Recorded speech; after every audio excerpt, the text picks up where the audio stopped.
Y bien, vamos a comenzar. Hoy día nos toca, hola Fernando, hoy día nos toca el capítulo 1 del libro de Segura Sánchez y Barbados, Análisis Funcional de la Conducta, un modelo explicativo, segunda edición. Entonces, hoy día nos toca el capítulo 1, vamos a ver evolución de los modelos explicativos del comportamiento humano en psicología científica. Vamos a ver dos tipos de modelo, que son los modelos relacionales, que bueno, en el libro te ponen de condicionamiento directo y el modelo de campo de Cantor, pero para ponerles un nombre común a ambos les he puesto modelos relacionales y el otro son los modelos mediacionales. Ahí de una forma esquemática se puede entender que un modelo relacional sería estímulo bicondicional respuesta. O sea, hay una relación de mutua dependencia entre el estímulo y la respuesta,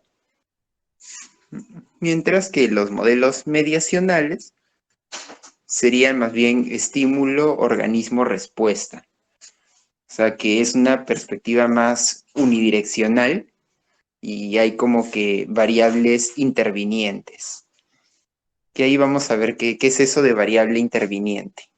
Entonces vamos con la pregunta que siempre hacemos. ¿Qué les ha parecido la lectura? A mí bien, se me hizo bastante completa porque te habla sobre como en un orden cronológico cómo se fue desarrollando el conductismo y aparte no nomás sigue una línea, es cierto, digo, pues como el título lo dice, te presenta esa ramificación, por lo menos la más importante, la más grande dentro del conductismo.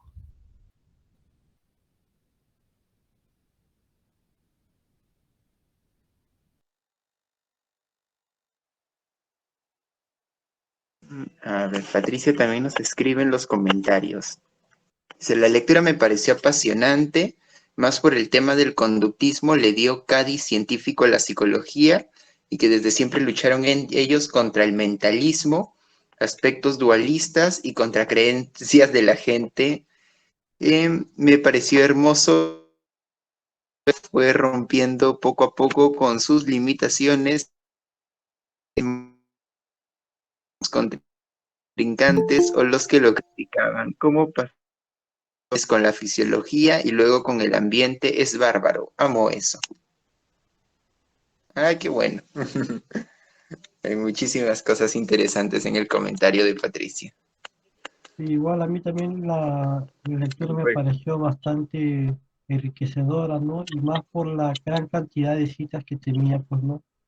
Para fundamentar los párrafos. La verdad que es una, como siempre lo digo, ¿no? Es una lectura que sí o sí debería leer como introductoria para principiantes. Muy buena y me gusta, pues, ¿no? Porque toma como punto de partida, pues, al conductismo, ¿no? Muy satisfecho. Ujú.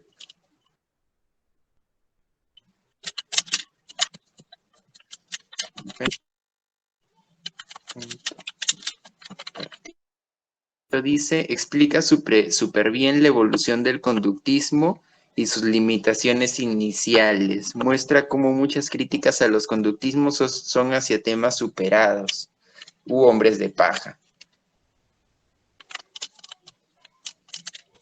Claro, ¿no? Resalta, ¿no? Problemas iniciales, evolución del conductismo y crítica a problemas superados.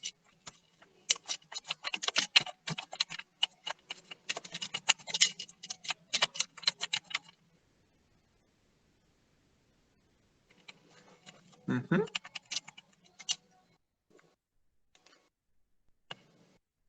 Que, que también es, bueno, puede ser, algo que también habría que mencionar es de que, por ejemplo, por ahí como para darles un dato interesante, que, por ejemplo, Watson consideraba que el pensamiento se daba con todo el cuerpo, o sea, que uno piensa con todo el cuerpo.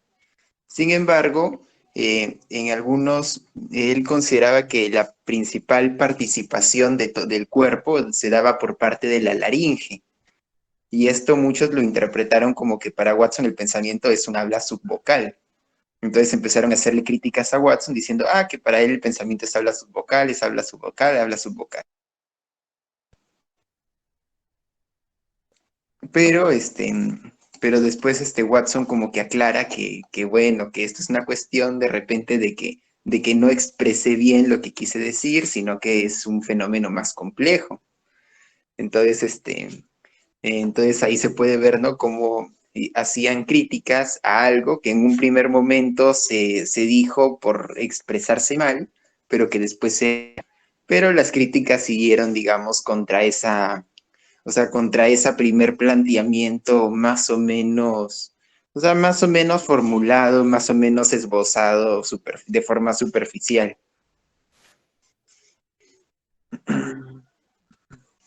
Ahí David dice, me gustó mucho, aunque me costó conceptos que nunca había escuchado. Me parece que debería ser un texto fundamental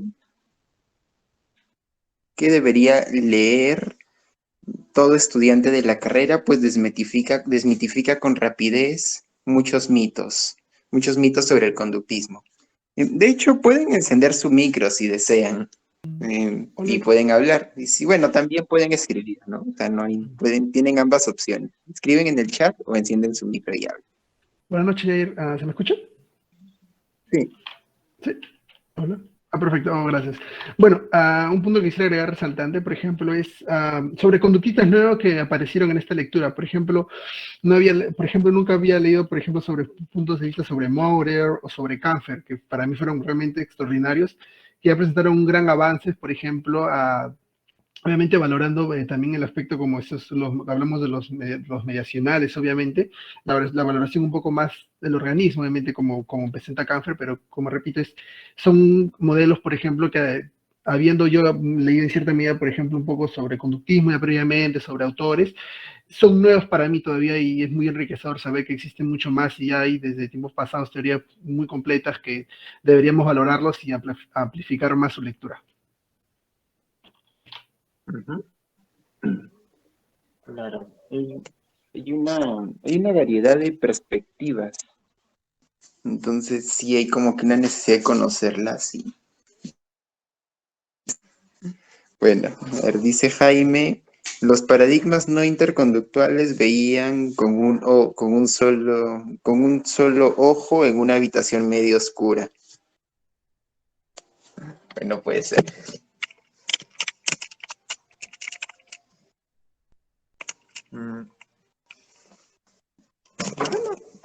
Han tenido...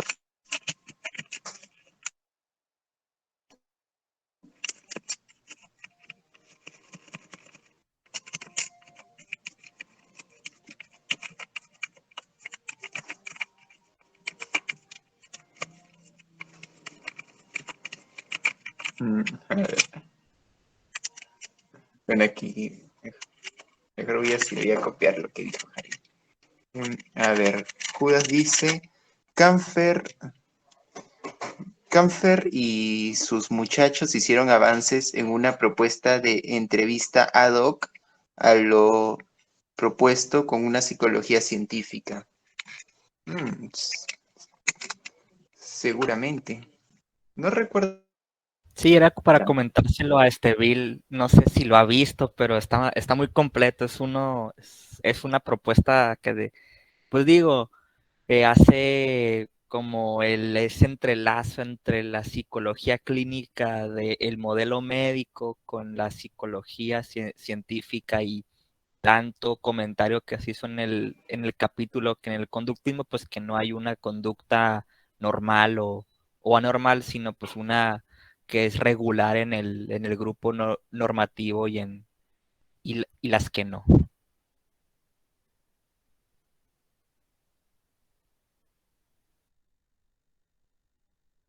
Claro. Claro, no hay una conducta mala, se puede decir, o una conducta normal. Bueno, eso es curioso, ¿no? Porque el término anormal, de hecho, es un término estadístico, ¿no? O sea, lo normal es lo común, lo que es lo frecuente, lo típico, mientras que lo anormal es lo infrecuente, lo atípico. Pero bueno, también es cierto que tiene como que una cierta carga moral, ¿no? Como decir, esto es anormal, esto está mal. Pero bueno, en sí, pero como tal es un término estadístico.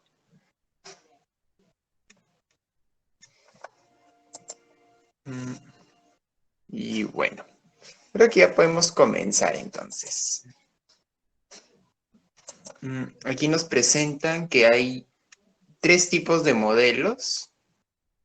O sea, hay un montón de modelos, pero los dividen en 3. El modelo de condicionamiento directo, los modelos mediacionales y el modelo interconductual. Que bueno, para ponerlos a los de condicionamiento directo e interconductual juntos como familia, les podríamos decir modelos relacionales, ¿no? Pero bueno, el de modelo de condicionamiento directo son 3, ¿no? El condicionamiento operante y el modelo mixto de Maurer. Y bueno, por ahí podríamos hablar un poquito de las terapias de conducta. A ver, ayer Patricia menciona, tengo una duda o consulta operantes. ¿Me podrían dar ejemplos? Ejemplos de conducta que se aprenden de modo respondiente y que se aprenden de modo operante. ¿Cuál es la diferencia, la principal diferencia entre modelos relacionales y mediacionales? Y ya, a eso vamos a ir. Lo de los mediacionales y relacionales, ahorita vamos a ver su diferencia. Y bueno, sí, o sea, en general todo lo vamos a ver ahorita. Pero bueno saber cuál es la aclarando mejor.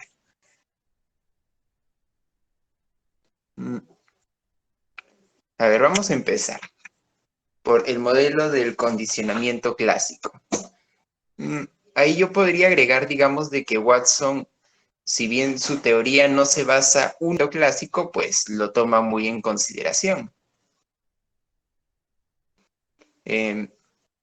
Por ahí podríamos decir que las principales influencias de Watson fueron el funcionalismo, la reflexología rusa y por ahí, bueno, podríamos agregar el evolucionismo, ¿no? Con Charles Darwin. Entonces aquí tenemos algunos de los principales representantes del funcionalismo.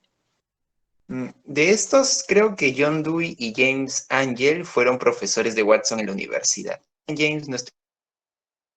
Watson habrá llevado clase con William James, pero al menos con estos dos sí llevó clase. Y bueno, los reflexólogos rusos fueron los principales en estudiar los reflejos, digamos, respuestas viscerales, o sea, viscerales en el sentido de, digamos, de las vísceras, ¿no? De los músculos lisos, de las glándulas. Y bueno, y del tejido cardíaco. Sí, bueno, eso es lo visceral, ¿no?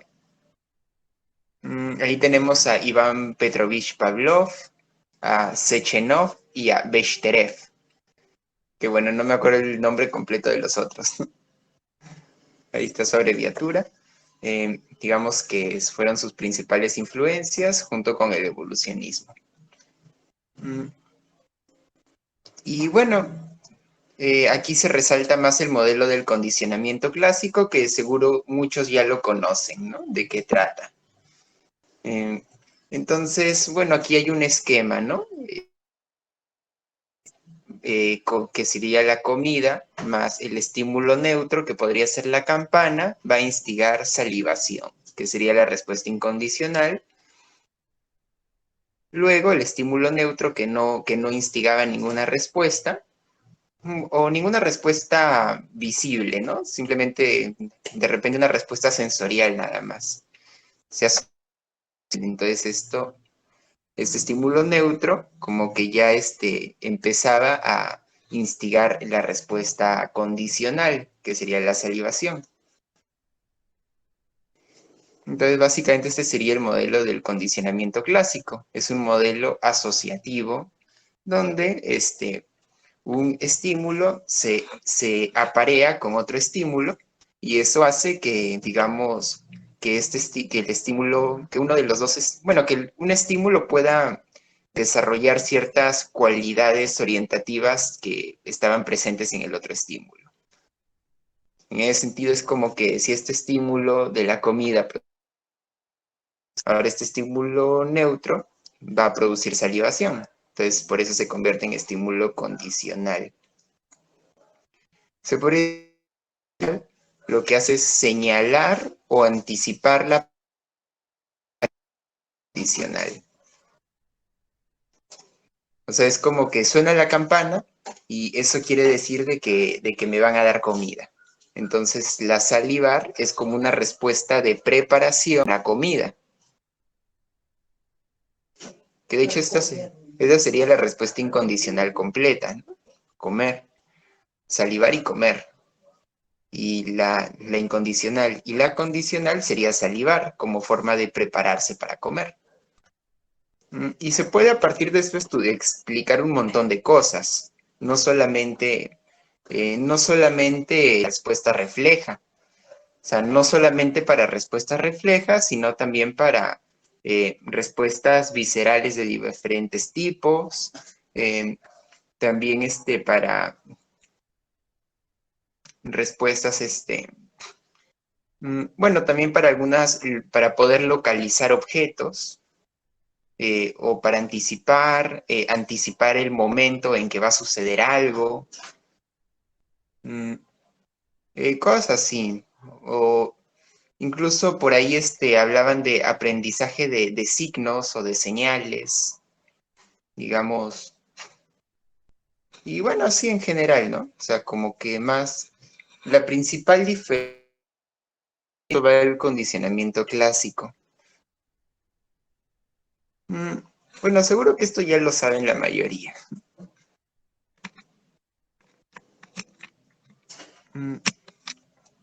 De ahí el siguiente modelo es el de condicionamiento operante.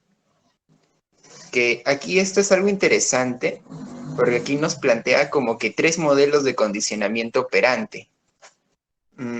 Está el modelo de ley del efecto, el modelo de Huell. Uy, te escribí Sordan a Huell. Es Clark Huell. Ahora sí. Sordan, Huell y Skinner.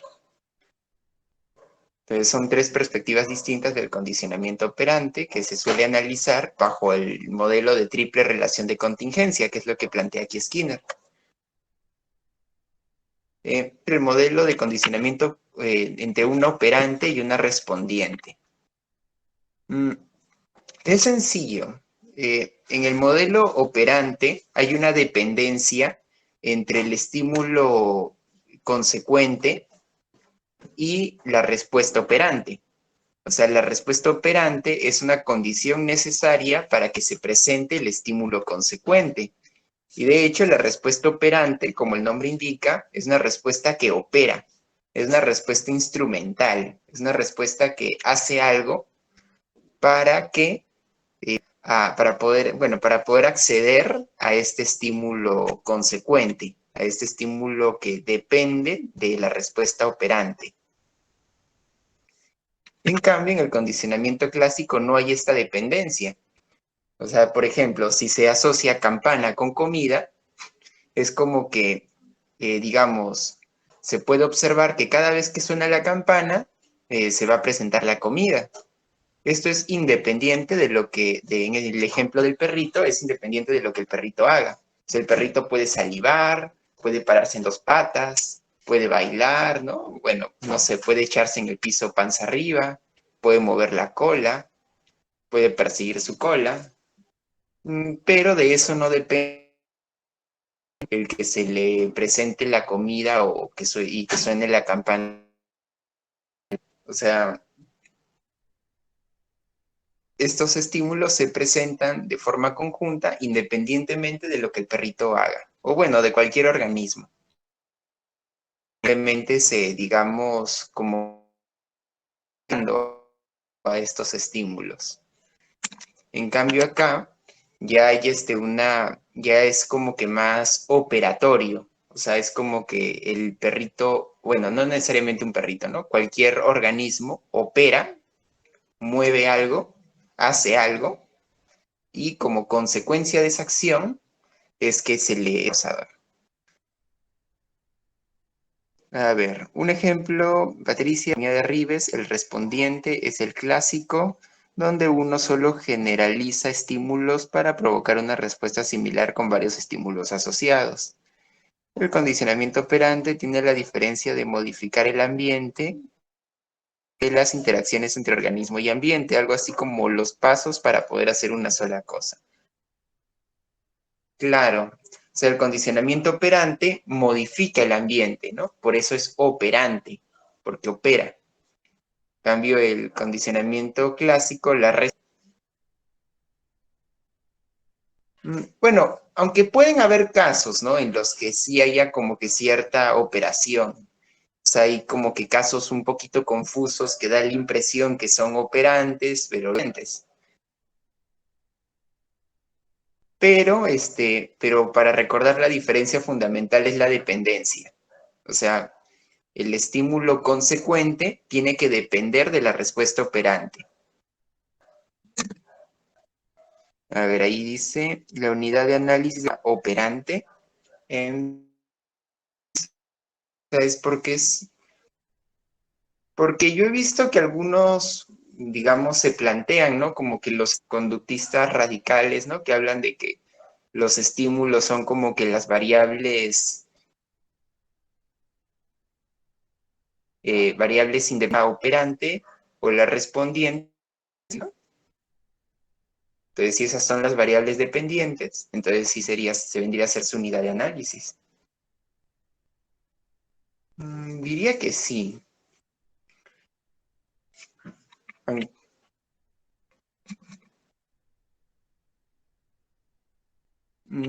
Ahí también para agregar, ¿no? O sea, Watson con el condicionamiento clásico, la tasa de respuesta, diría que puede ser, ¿no? La tasa de respuesta sería un parámetro de medición. Aunque también podrían, a veces miden también duración. A Yo veces, por entiendo lo que la general, unidad de análisis en los dos, Patricia, es el segmento. Vaya, como aquí sale en la lámina que hizo Jair, pues la unidad de análisis en el condicionamiento clásico es eso, donde tienes a los dos estímulos. Uno es el innato o el que ya se hace el organismo antes de que uno entre para condicionarlo, y luego el otro estímulo al que se le quiere asociar, y esa es tu unidad de análisis.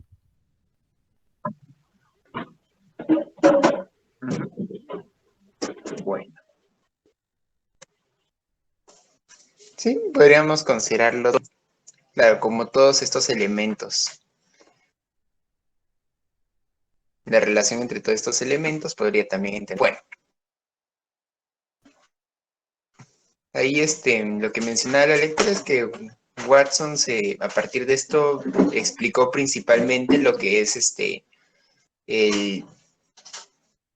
las emociones, aunque también se pueden explicar otras cosas como algunos aspectos también del lenguaje, ¿no? Pero en un primer momento, ¿no? Como que de imitar palabras, ¿no? O sea, por ejemplo, que uno es que el bebito que escucha papá, papá, papá, y entonces se acerca el papá y ya empieza a repetir papá.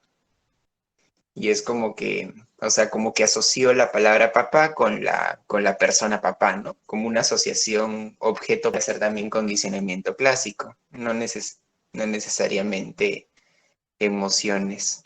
El papá se ríe y el Pepe lo vuelve a decir. Ujú.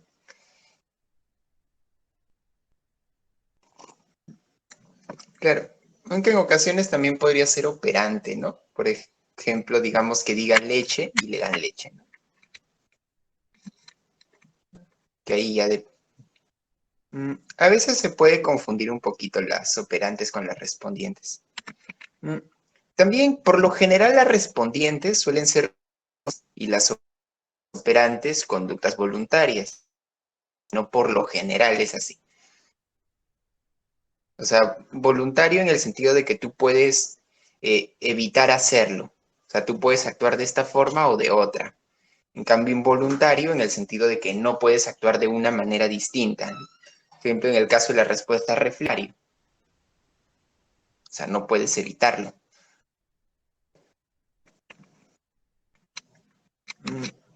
Y bueno, habiendo visto eso, vamos a ver ahora los 3 modelos de condicionamiento operante. Tenemos el modelo de Edward Lee Thorndike, que es la ley del efecto, que aquí vamos a ver 2 elementos, ¿no? La conducta y la recompensa. Que bueno, puede sonar un poquito raro, ¿no? El término recompensa. Pero, o sea, básicamente es como que un organismo realiza una conducta y si esta conducta le permite acceder a algo agradable o produce un efecto agradable, por eso se llama ley del efecto, o sea, lo que produce la acción, entonces esta conducta va a aumentar en cuanto a probabilidad de ocurrencia. Entonces ahí el Thorndike tenía sus estudios sobre ensayo y error, que trabajó en varios estudios, ¿no? Con laberintos, con pollos y también con con el gato de Thorndike, que el gato, digamos, lo ponía en una caja truco, o caja problema, creo que se llamaba. La cosa es que metía al gato en la caja, el gato podía empezar a realizar movimientos aleatorios, y si alguno de esos movimientos, de casualidad, digamos, lograba accionar un mecanismo de la caja, entonces esto iba a permitir que la caja se abra y por ende iba a poder salir y comer lo que había afuera, ¿no? O sea, el gato tenía que estar con hambre también, ¿no? Para poderlo incentivar. Digamos que en este estudio, el gato se veía que ¿cómo decirlo? En cada ensayo, el tiempo que se tardaba el gato en salir de la caja era cada vez menor. Y la cantidad de respuestas que realizaba el gato para lograr salir eran cada vez menor. O sea, era como que poco a poco iba descartando las respuestas inefectivas para lograr salir, mientras que las respuestas que más se aproximaban a la respuesta efectiva iban como que perdurando. Entonces ahí se iba dando como este proceso en el que o sea, en el que se daba primero como que un patrón de respuesta prolongada, varios movimientos erráticos, y poco a poco estas respuestas como que se iban reduciendo en cuanto a cantidad y en duración, y se iban haciendo cada vez más coordinadas, cada vez menos erráticas. Entonces, este proceso, digamos, de coordinación de las respuestas se le podría entender como aprendizaje por ensayo y error. O sea, como que es como un proceso de descubrimiento a partir de las operaciones realizadas ante una situación, ¿no? Y claro, ¿no? Si esto te produce un efecto favorable, pues lo vas a repetir. Si el efecto es desfavorable, pues probablemente lo repitas menos. Más o menos de eso iba la ley del efecto de Thorndike. De hecho, es bastante parecida al condicionamiento operante de Skinner, ¿no? Solamente que Skinner ya lo formula de otra forma. Por ahí podríamos de repente decir... A ver, esto lo aclaro mejor luego. Pero bueno, por ahí ya se va entendiendo un poquito de qué va lo de Thorndike. El siguiente es Clark Leonard Hull. Clark Leonard Hull se suele decir que él lo que plantea es un modelo deductivo del aprendizaje. O sea, es un conductismo más deductivo porque él se basa, digamos, si nosotros observamos la propuesta de Thorndike y la propuesta de Skinner, ellos eran más de observar primero y luego sistematizar las observaciones. En cambio, Leonard Hull era un sistema teórico y a partir del sistema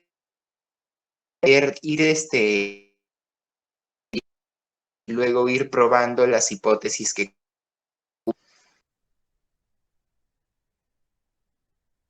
En ese sentido es una perspectiva... También Hull también considera lo que serían variables intervinientes. Por lo que Hull sería más plantearía una perspectiva mediacional.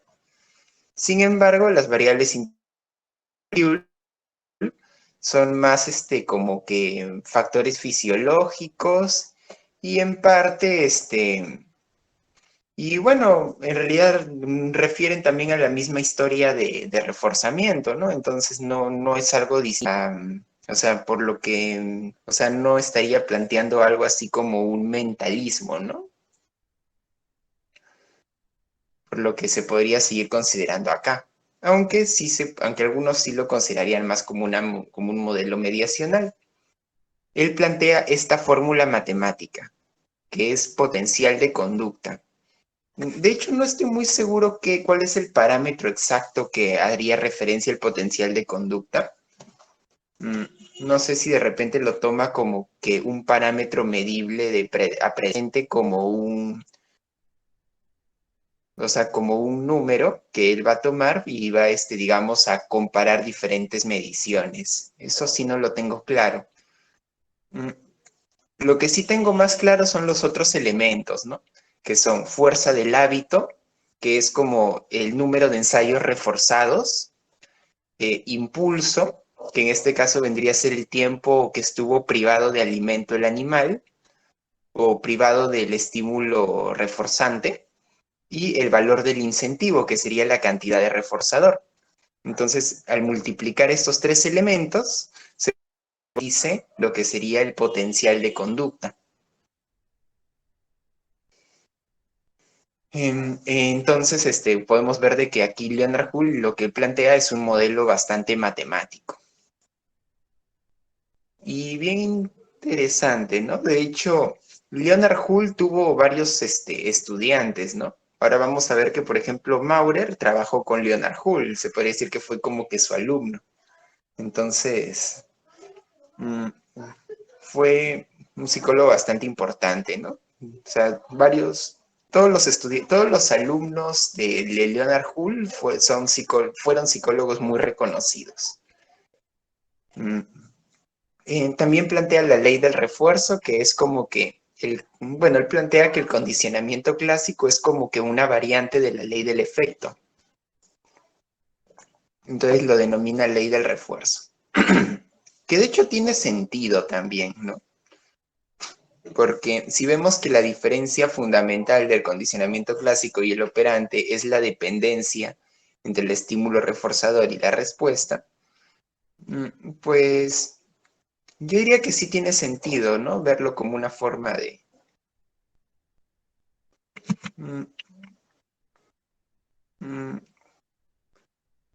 En cierta forma de repente se puede decir como que se refuerza tal vez que esto es la aparición de la comida, ¿no? Bueno, aunque en realidad tampoco es que lo explique mucho.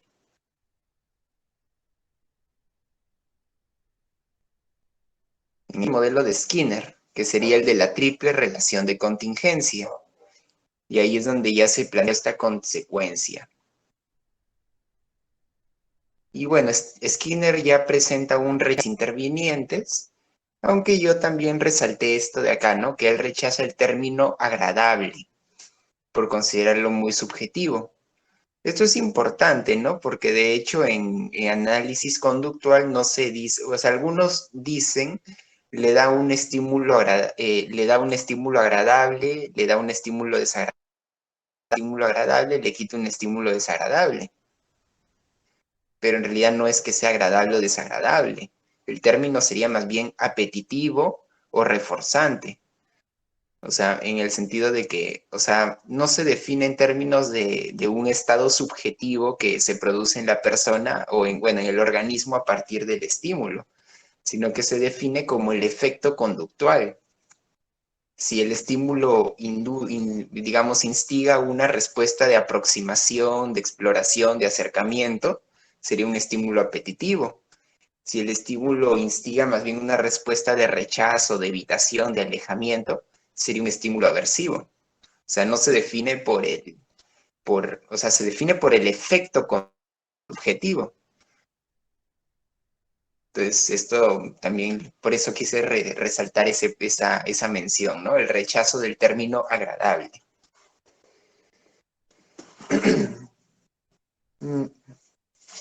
Entonces, bueno, lo principal que se nota aquí es de que el condicionamiento operante, o sea, que el conductismo siempre ha estado dividido, en cierta forma, ¿no? Claro, por la consecuencia, por el efecto de la consecuencia.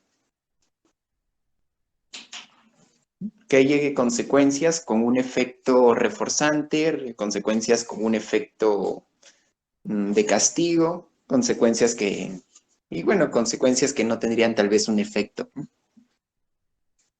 Como quien dice, consecuencias irrelevantes podrían haber.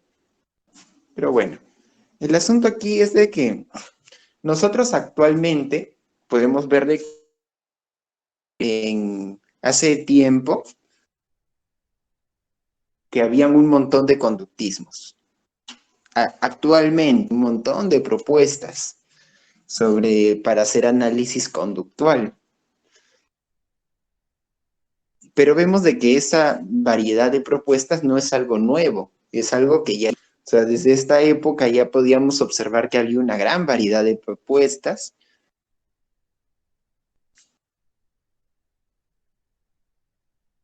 Presentaba constructos diferentes, por ejemplo, esta fuerza del hábito, y probablemente esos constructos no los conocían o no se los enseñaron en la universidad.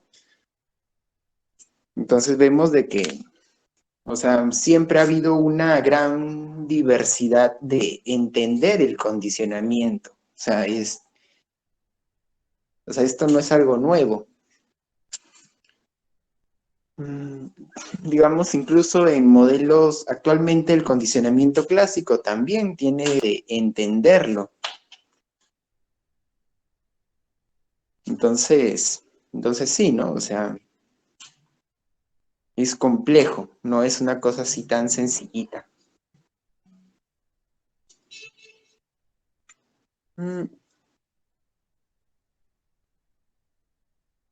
No. ¿Hay algo aparte del condicionamiento clásico y operante?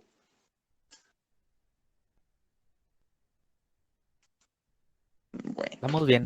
a ver. Dice que cuando lo comprendes es hermoso. Qué bueno. Bueno, terapias de constante de la terapia de conducta es Joseph Wolpe.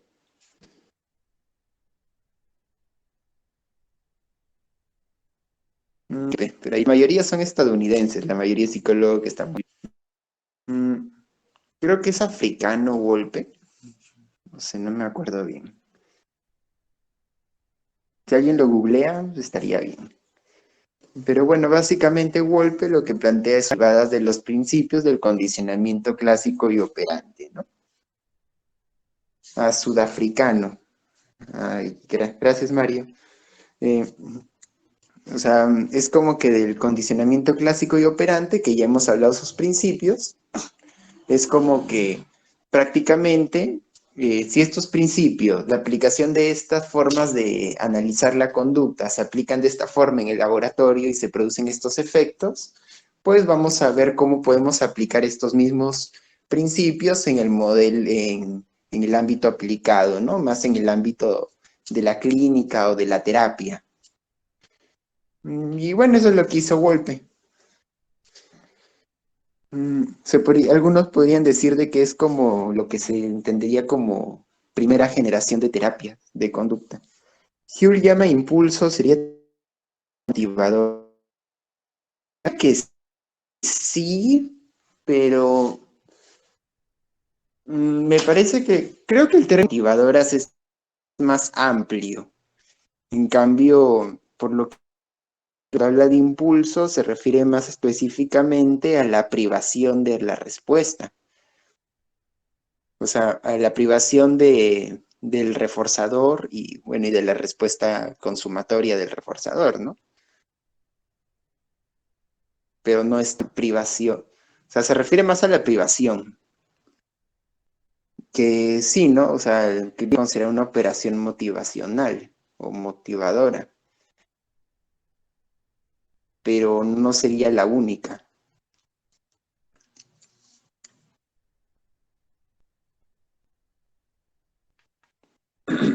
Bueno, regresando, privación y exposición. Bueno.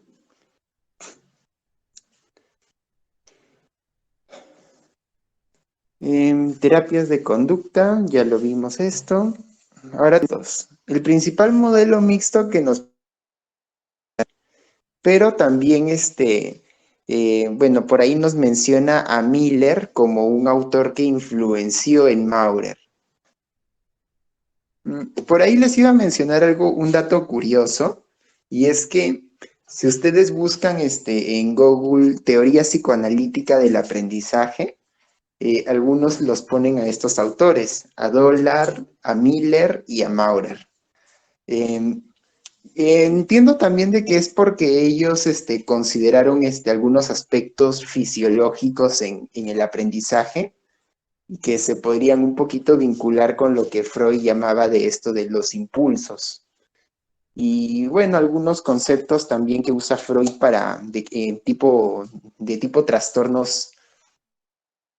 Actualmente nosotros tenemos para los trastornos lo que sería el DSM, el CIE y una gran cantidad de manuales. También puede ser de que en esa época no habían estos manuales así tan... Y puede ser de que hayan utilizado, digamos, algunas categorías diagnósticas del psicoanálisis para entender lo que serían las etiquetas diagnósticas, ¿no? Los llamados trastornos. Entonces, estos autores lo que hicieron fue tratar de entender los trastornos del condicionamiento. Y como estos, y como seguramente como en esa época estaban los trastornos observados desde la teoría psicoanalítica, seguramente también por eso, ¿no? Y bueno, también puede ser también como eran alumnos de Leonard Hull, y Hull hablaba de impulsos, y Freud también hablaba de impulsos, aunque puede ser que por ahí los hayan tenido cierto roce, ¿no? Claro que hay también una diferencia notable, ¿no? Pero bueno, así les dicen, y podríamos ver tal vez un aspecto interesante, ¿no? En el sentido de que, o sea, como un aspecto más de verlo desde un punto de vista más científico, tal vez eso del psicoanálisis, aunque claro, tampoco no es algo tan aceptado por la comunidad psicoanalítica, ¿no? O sea, en realidad los psicoanalistas en realidad son más, buscan seguir una perspectiva más hermenéutica, como que esto del método experimental como que no les... Pero bueno, por ahí se dieron estos roces y que bueno, es interesante, ¿no? Puede ser que les llame la atención. Nos habla es de la inseparabilidad ante y respondiente, ¿no? O sea, como que suelen darse de manera simultánea o junta. O sea, que el condicionamiento operante y el condicionamiento juntos. Y Maurer lo que va a hacer es sistematizarlo. Y lo que va a plantear es la teoría bifactorial, en la que primero se daría como una especie de estímulo condicionamiento clásico, donde el estímulo condicional va a instigar una respuesta operante, va a permitir el acceso a un estímulo reforzador que va a permitir saciar, digamos, digamos, como saciar esta condicional que se había activado previamente. Para dar como que un ejemplo, podría ser a ver, una persona ha visto una película de terror. Y en la película de terror, siempre que hay oscuridad, aparece un fantasma. Entonces, esta persona está... mejor otro ejemplo, a ver. Una persona cada vez que escucha como que ladrar, entonces cada vez que escucha un perro ladrar se asusta porque piensa que lo va a morder, ¿no? Entonces se daría ahí como que estímulo condicional, ladrido del perro, respuesta condicional, como que un miedo. Luego esta persona de repente prueba con hacer el truco de la piedra invisible. O sea, como que levanta la mano y hace como que tiene una piedra invisible y que le va a tirar al perro. Entonces el perro se aleja. Entonces esto sería como un estímulo. Esto produciría que el miedo por el ladrido del perro se reduzca. Entonces sería un reforzamiento negativo, porque estaría, o sea, como una conducta de evitación. Digamos que el principal deficiencia, diría yo, que del modelo de Maurer es de que la mayoría de reforzadores se podrían entender como reforzamiento negativo, eh, ya que, o sea, ya que principalmente se darían, digamos, las respuestas operantes, se darían para reducir, digamos, la respuesta condicional, que había sido, digamos, instigada por... Entonces ahí se plantea cómo se da de forma simultánea. No sé si se entiende, creo que por ahí deben haber confusiones sobre esto de... Parece un abuelo de los que llaman evitación experiencial. De hecho, Maurer es como que un antecesor a muchas cosas. Como que les paso un dato, que Maurer fue el primero en hablar de desligamiento.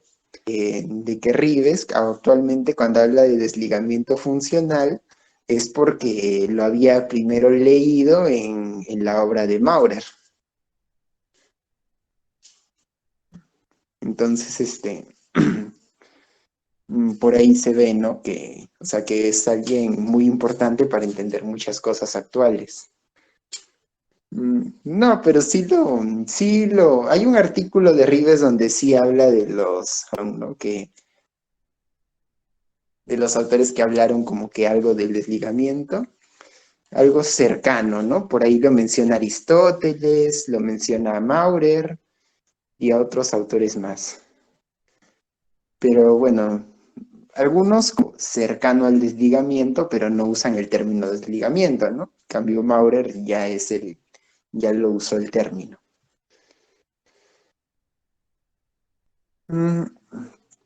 Ahí nos plantea que el condicionamiento clásico nos permitiría aprender signos, señales, emociones y expectativas, mientras que el condicionamiento operante nos permitiría aprender respuestas de evitación y de solución de problemas. Claro, tampoco es de que siempre se va a dar el condicionamiento clásico junto al condicionamiento operante, ¿no? O sea, puede que haya ocasiones donde se dé solo operante y ocasiones que sea solamente respondiente. Pero también van a haber ocasiones donde se van a dar juntos, operante y respondiente.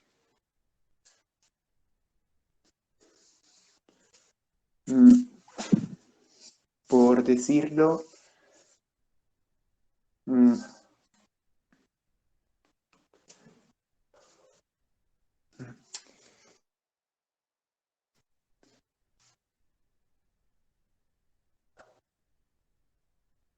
Y bueno, estos serían los modelos del condicionamiento directo, ¿no? Ahora vamos a ver los modelos mediacionales. Que hay un montón, pero en este libro nos presentan 3, que sería el modelo de Bandura con Walters, el modelo de Canfe y Phillips y el modelo de Mitchell Mahoney. De hecho, estuve buscando para la diapositiva la foto de Phillips y no la encontré. De hecho, Phillips es mujer, vendría a ser asistente de Canfer, pero no sé, no encontré ninguna foto de ella. La estuve buscando y nada. Lo que sí encontré fue bastante como que reivindicaba la imagen de las psicólogas mujeres y por ahí decía de que de Phillips que no es más importante, pero Y bueno, encontré esa página que parecía como que media feminista, más o menos. Bueno, diría feminista, diría que en el buen sentido. Pero, pero no encontré foto de ella, no encontré casi nada de información sobre Phillips. De Bandura. De Bandura y Walters. Siempre le decimos como cuando decimos de River.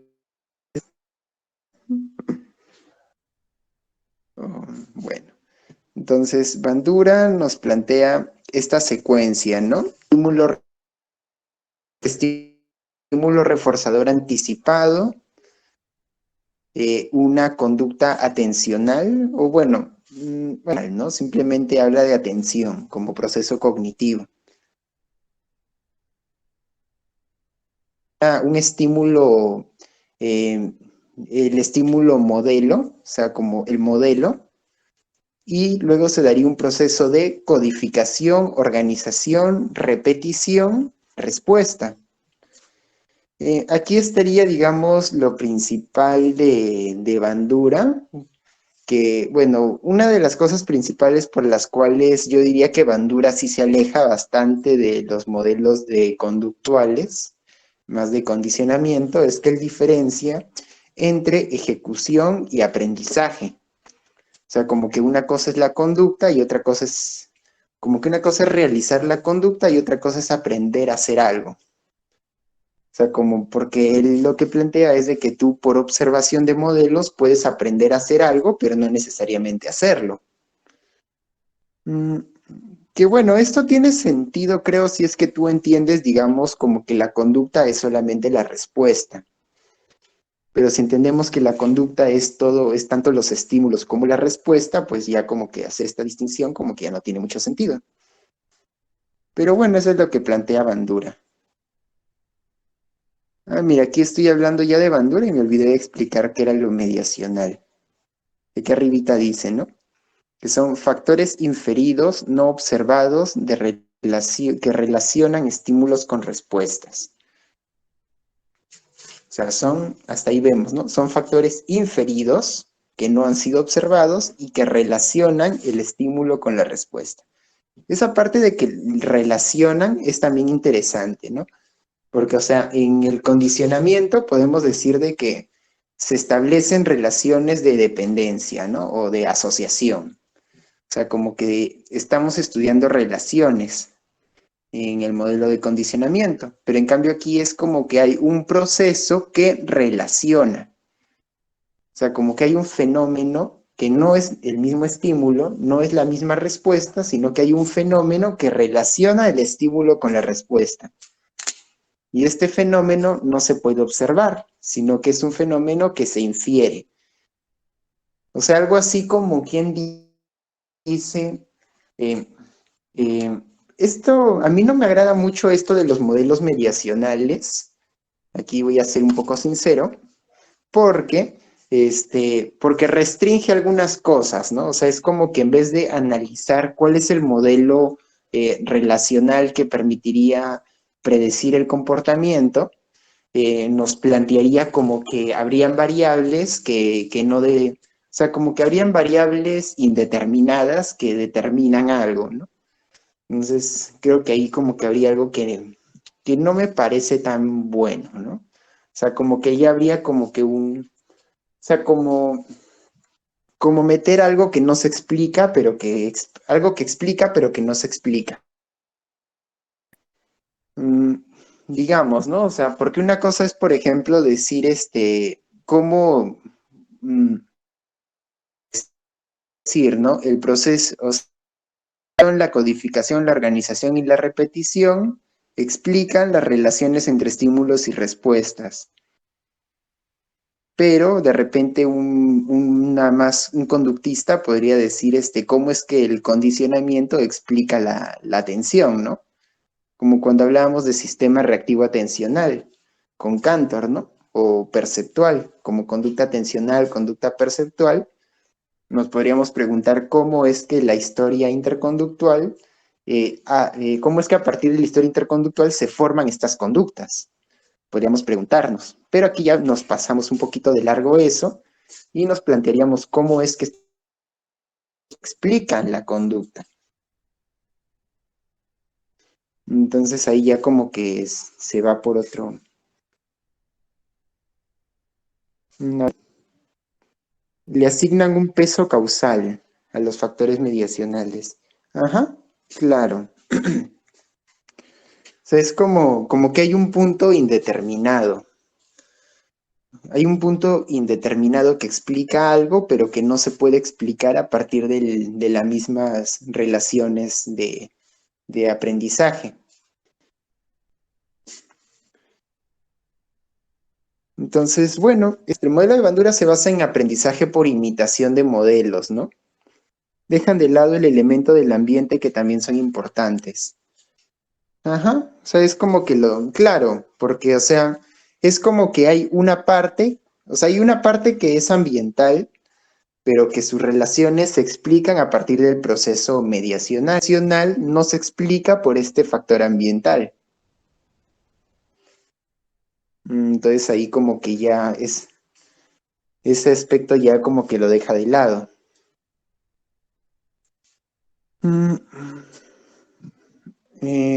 Y bueno, ahí podríamos decir, ¿no? En Bandura es como que hay un estímulo que podría ser reforzante, pero que no necesariamente estás accediendo a él, ¿no? Sino simplemente como que el estímulo reforzante capta tu atención y observas que hay un modelo que hace algo para acceder a este estímulo reforzante. Entonces observas al modelo que hace eso, entonces como que ya a partir de la codificación, o sea, como que estímulos sensoriales entendidos ya como codificación, por decirlo, habría como una organización del observado y luego como que una repetición, ¿no? O sea, como tratar de repetir lo que has observado para no olvidarte. O sea, como decirlo. Y ya después de eso es como que hiciste ese proceso mental y ya como que lo aprendiste y ya puedes llevar a cabo la respuesta, ¿no? Precisamente por eso, ¿no? La diferencia entre aprendizaje y ejecución según Bandura. Podemos ver que es una perspectiva cognitiva o mediacional, mejor dicho. Luego viene el modelo de Canfer y Phillips. Que bueno, el modelo de Canfer y Phillips no lo veo tan cognitivo. En realidad, él plantea lo que es estímulo, organismo, respuesta, relación de contingencia y consecuencia. Entonces, realmente no, o sea, porque a ver, el estímulo es el estímulo, no es algo cognitivo. El organismo como estado biológico tampoco es algo cognitivo. Respuesta, pues no lo vendría a ser. Y la relación de contingencia vendría a ser también, bueno, aunque tampoco explica tan claramente cómo es esto de la relación de contingencia. O bueno, de repente sí, no me acuerdo. Y bueno, la consecuencia que sería el consecuente, ¿no? O sea, el estímulo.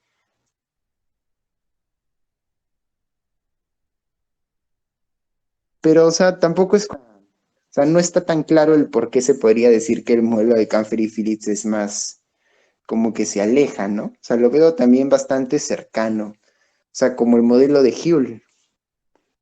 A ver, Mario dice, por eso algunos dudan en encajar a Bandura en el conductismo y por eso se le ponen más de cognitivista. Sí, pero bueno, también se resalta, ¿no? Que sus estudios son importantes también, ¿no? Para entender el aprendizaje por imitación. Y bueno, de ahí viene el modelo de Michel Mahoney, que este sí es más cognitivo. Aquí nos habla de primero se da el estímulo, luego el organismo, luego la respuesta y la consecuencia. Y en el organismo hay 3 momentos. Primero están los factores atencionales, como un proceso de selección de estímulos. Luego habría como que un de traducción, clasificación, comparación y evaluación de los estímulos. O bueno, no de los, bueno, sí, ¿no? O sea, de la... Y luego un proceso de selección de respuesta. O sea, como que antes de actuar eliges o decides, ¿no? Algo así como procesos ejecutivos. como que decides qué vas a hacer y luego lo haces. Y según eso ya hay como que una consecuencia. Entonces es como que entre el estímulo y la respuesta hay varios procesos cognitivos. Aquí también quería hacer recordar algunas cosas, ¿no? Porque esto de factores atencionales, procesos relacionales y selección de respuestas, bueno, a mí me recordó un poquito también lo que veíamos hace unas semanas sobre cuando veíamos a Cantor. No sé si se acuerdan de esto de sistema reactivo atencional, perceptual y de significado. ¿Se acuerda por ahí alguien?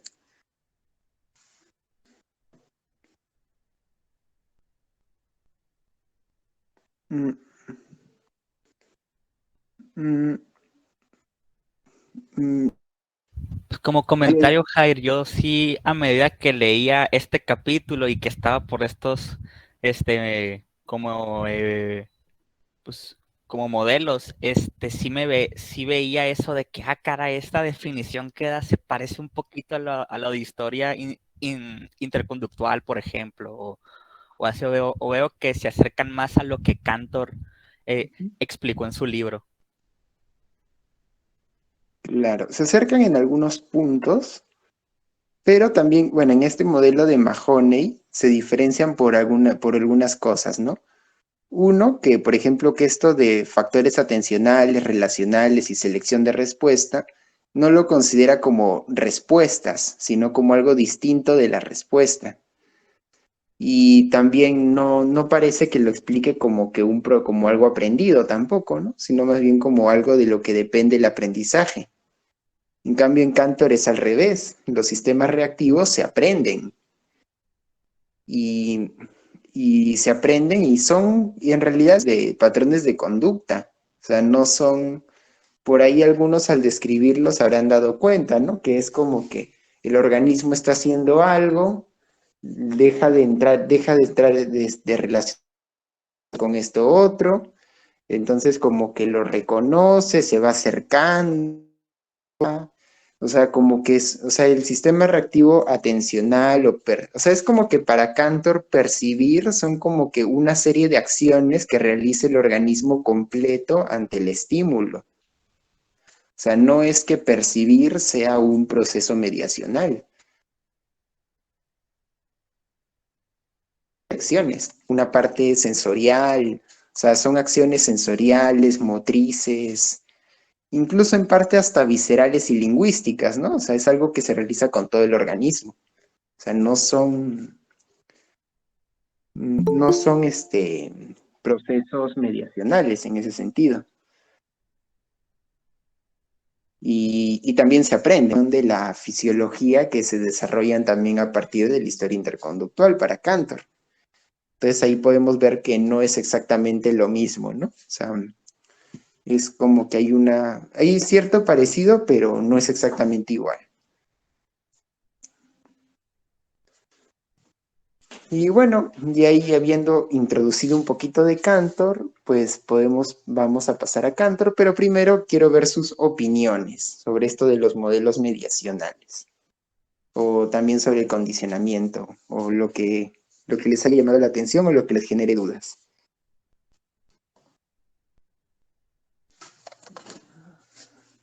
Pues yo como comentario, Jair, yo sí tuve, o bueno, se me hizo muy interesante el pedazo del capítulo donde se habla sobre el aprendizaje vicario y que, o sea, como que en los modelos mediacionales, como que se le está dando más hincapié o más valor a el ambiente social. Entonces, como que yo creo que eso fue un aporte muy importante de este grupo de psicólogos y de psicólogas que, aunque nos faltaron ver más autores, como que iban por esa línea, ¿no? De intentar darle más importancia a las interacciones entre las personas.